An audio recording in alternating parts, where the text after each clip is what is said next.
Assalamualaikum warahmatullahi wabarakatuh. Alhamdulillahilladzi an'amana bi ni'matil imani wal ihsan. Ahmadu subhanahu wa ta'ala wa ashkuru ala jami'i ni'amih. Allahumma shalli wa sallim ala sayyidina Muhammad wa ala ali sayyidina Muhammad. Rabbi shrah li sadri wa yassir li amri wahlul 'uqdatam min lisani yafqahu qawli wahdi qalbi wa saddid lisani amma ba'da. Teman-temanku, pemirsa dimanapun antum berada, perkenalkan saya Ali Imron, kelas B15 dengan nomor NIM 238113051, program studi PJJPAI UIN Cyber Syekh Nurjati Cirebon, Fakultas Ilmu Tarbiyah dan Keguruan. Pada kesempatan kali ini saya akan membahas satu topik yang ada di kitab Adabul Alim wal Muta'alim, karangan Al-Alim Al-Allamah Syekh Muhammad Hasyim Asy'ari dari Jombang, Jawa Timur. Ya, bahwasanya beliau adalah termasuk pendiri organisasi terbesar di Indonesia, yaitu Nahdlatul Ulama. Beliau lahir pada tanggal 24 Dzulqa'dah 1287 Hijriah dan wafat pada tanggal 7 Ramadan 1466. Di mana di situ kitab Adabul Alim Muta'alim Mbah Hasyim Asy'ari menjelaskan bagaimana etika seorang alim, pendidik atau pengajar, dan juga al-muta'alim, ya, seorang santri, seorang siswa ataupun seorang mahasiswa. Dan di sini kitab ini ada 8 fasal atau 8 bab, yang mana setiap bab itu terdiri dari beberapa cabang. Baik teman-temanku semuanya,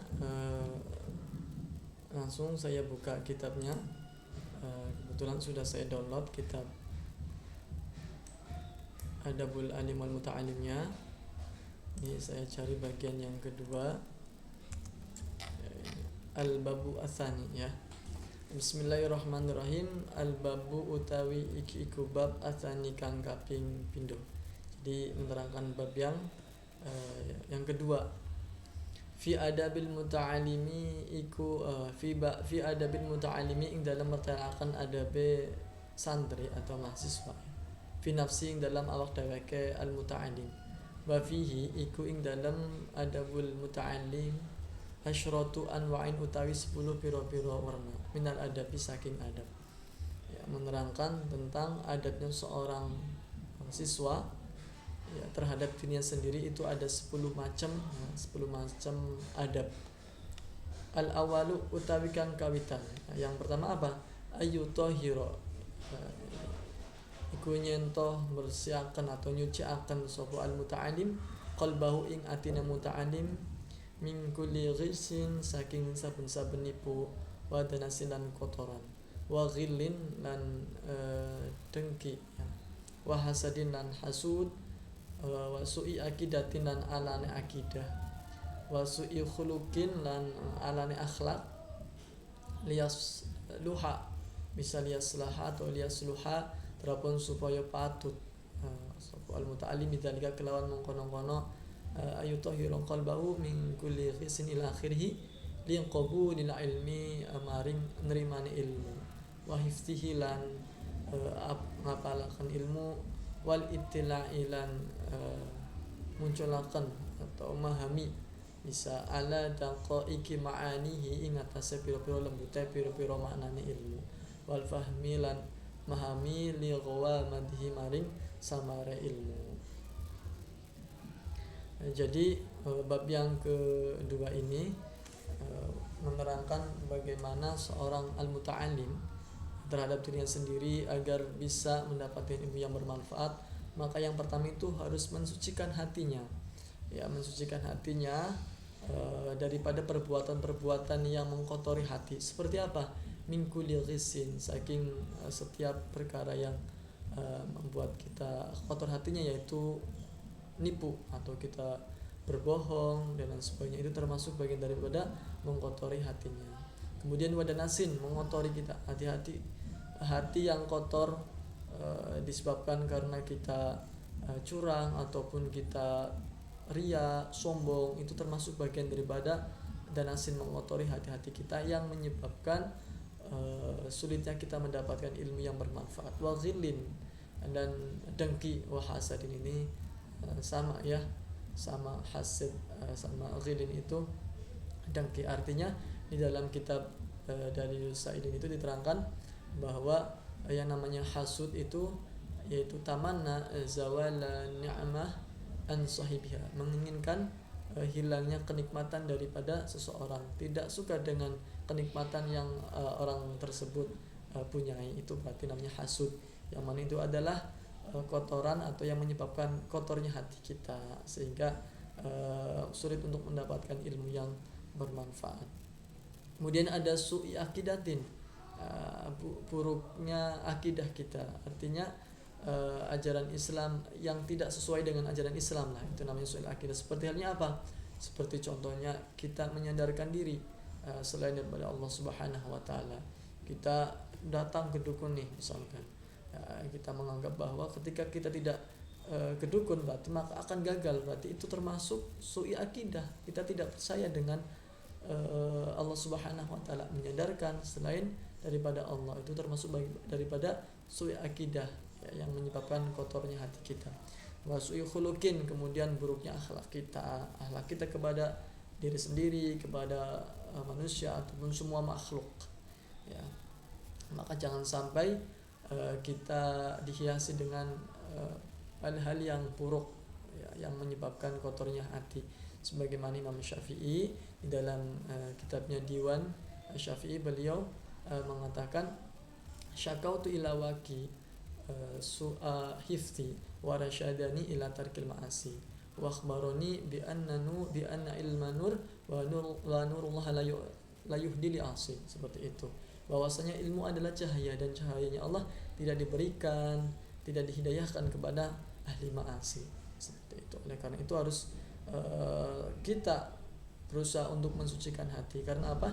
Di sini dia sunnah bidzalika liqubul ilmi, ketika kita benar-benar seorang muta'alim, seorang santri mahasiswa, hatinya bersih, maka liqubulil ilmi, ilmu tersebut akan masuk ke dalam diri kita.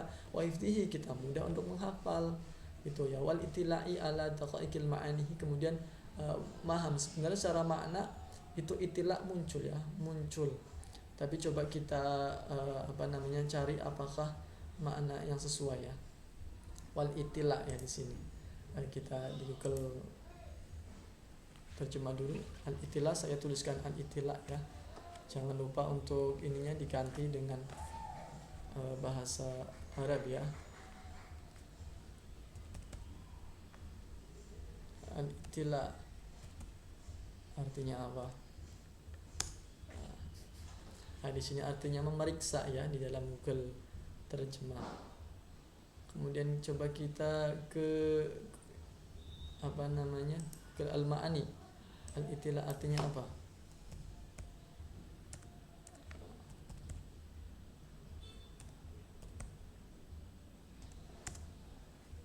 Google Ma'ani ini biasanya kadang tidak akurat ya. Ada lafaz-lafaz yang bisa kita temukan, ada juga yang tidak bisa kita temukan. Sebentar.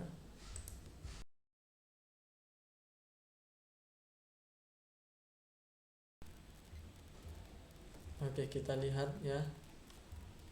Mohon maaf tadi ada gangguan sinyal yang tidak bersahabat, jadi yang memungkinkan saya untuk mengulang lagi ya. Kita kembali lagi untuk al-itila. Coba al-itila kita maknanya apa? Ternyata banyak sekali bisa kita memilih ya. Terkadang Google Money ini tidak akurat, ada yang bisa kita temukan, ada yang tidak bisa, harus kita cari kata asalnya dulu seperti ini. Nah, ini berhubung bisa ya, tutala'a ya, tutala'u, istatala ya, mana yang pas. Ini ada yang menanti nanti, ada yang mengharap, ada yang mengetahui, menyadari, ini ada yang mengetahui ya. Coba kita di Google Lens, coba artinya apa. Kebetulan sudah saya potong bentuk gambar. Ternyata di sini adalah maknanya memahami makna-makna yang mendalam ya.